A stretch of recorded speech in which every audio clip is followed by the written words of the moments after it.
throw some more money at crime in Gauteng. That might bring the situation under control. At least that's what Gauteng Premier Panyaza Lesufi is doing. He's laid out some lofty crime plans. It was included in his maiden State of the Province address just a few days ago. Now, here's some of the promises in case you missed them. Arming residents with panic buttons in case of emergency. Also plans to increase CCTV cameras, deploy drones, and make the province cashless. We'll get your thoughts on our website, enca.com. If you'd like to go and leave your comments there. Also on social media at enca, by the way. You can let us know what you think of that, while you also tell us what to expect from the budget speech later. Let's talk about these plans, though. Are they workable? Stellenbosch University criminologist Dr. Guy Lamb, always very kind and gracious with his time. Dr. Lamb, morning to you. So I don't want to lie. I think a lot of people that I saw on social media had a bit of a giggle when we spoke about panic buttons for all residents in Gauteng. Why? Because 10,111 is barely working now. What would a panic button do? What did you make of these sort of ideas? Well, I mean, maybe just to kind of give a bit of background to all of this. I mean, it's an enviable position that premiers in provincial governments find themselves, because when it comes to safety and security, they have very little resources and very little mandate. And that's why you've seen, for example, in the Western Cape, the premier and the provincial government trying to advocate for provincial policing powers, for example, because they have no manpower. You have a president who can deploy the police through the Minister of Police. You've got at the city or metro level, you've obviously got metro police or law enforcement that mayors can call on, but premiers don't have those kind of resources.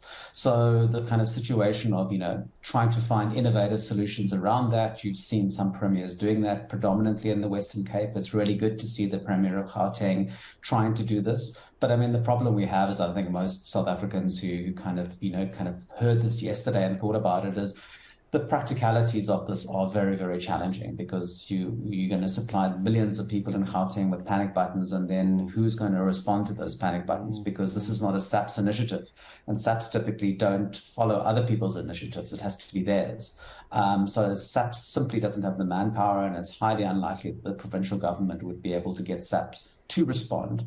But of course, it just would create additional confusion, because if you've got multiple people hitting panic buttons at the same time, the police don't have the resources to respond, and it would backfire. But the point is, panic buttons in specific areas, and the SAPS have done experiments with this in the past in certain areas which have worked. But you can't have it for the whole of Gauteng. You just don't have the resources, and the Premier doesn't have the influence to make it happen. Yeah, and I suppose this is the problem. It's all a great idea, and it's, as you say, it's nice to hear the Premier trying to come up with innovative ways, but I suppose realistically it's not going to work.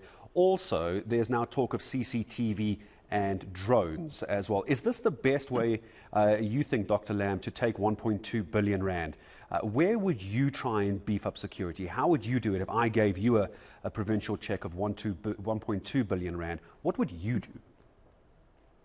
Well, I mean, it's what can a province do? And essentially where we've seen, and sort of referring back to Cape Town, because to the Western Cape, and they've really been pushing the envelope here around how, with your very limited safety and security policing mandate, what can you do?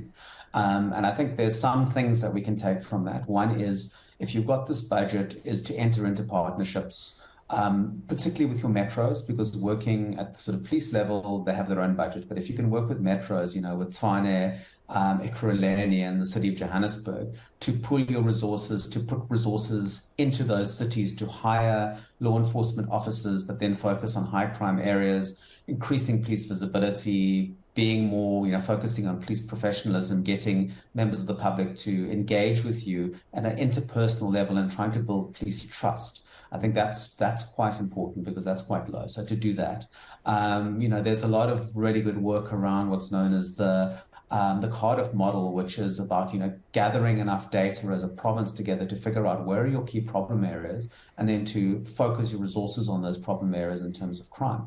Another issue is around, identifying what are the key drivers of the plans. I mean, the Western Cape has done this, but it's based on international best practices. They've come up with a safety plan for the province to say, this is what's driving our crime rates. Let's address the drivers. Let's not be reactive all the time. Let's address the determinants of the violence that's happening, and figure out where this is happening. There are specific areas, and within those areas, kind of communities, there are more problematic areas, and we need to target those with social development, with employment, with housing. increased visible policing. So we need this kind of general plan. Of course, some of the ideas the Premier has around CCTV is quite helpful around kind of pooling resources, partnering with private security. It's a way of dealing with sort of, vehicle hijackings, with kidnapping, with robberies where you can trace vehicles and you're alerted when vehicles come into certain areas. That has the potential to work. But of course, it's very much about you need the resources to respond. You need the people who are going to respond to the incidences. You need centralized command on those issues. Use of drones, that's quite controversial because you're getting into privacy laws, and they'll be probably pushed back from different civil society organizations on that. There isn't really strong evidence to say the sort of use of drones that's envisaged there will help. I know in other areas, including the city of Cape Town, drones are used to do surveillance before police operations happen. So that can save lives. It can protect law enforcement and police when you do that, to sort of see, are there shooters, or are there armed people on a premises?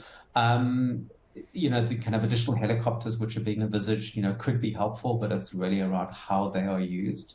But the situation comes down to, where provinces can be quite helpful is working with community police forums and trying to build better relationships between community and government. And that's where provinces have a mandate. So if you're a premier, you should be really looking at trying to build that. But if you want to demonstrate that you're doing something, you want physical things to demonstrate that. You want to show that you're innovative, and that's why there often is this shift to technology. But unfortunately, the resources aren't there at the provincial level to match it. Yeah, it always comes down to the resources, but you're quite right, Doc. 2 helicopters, I'm hearing, and possibly 400 new cars to be brought in for law enforcement. But as you say, perhaps use those to get into the community. You start working with the communities as well. If you've got the extra cars and you've got the extra feet on the ground, maybe go with the community support. Might be a way to go. And Dr. Lamb, I always appreciate your time. Dr. Guy Lamb, criminologist, joining us this morning from Stellenbosch University.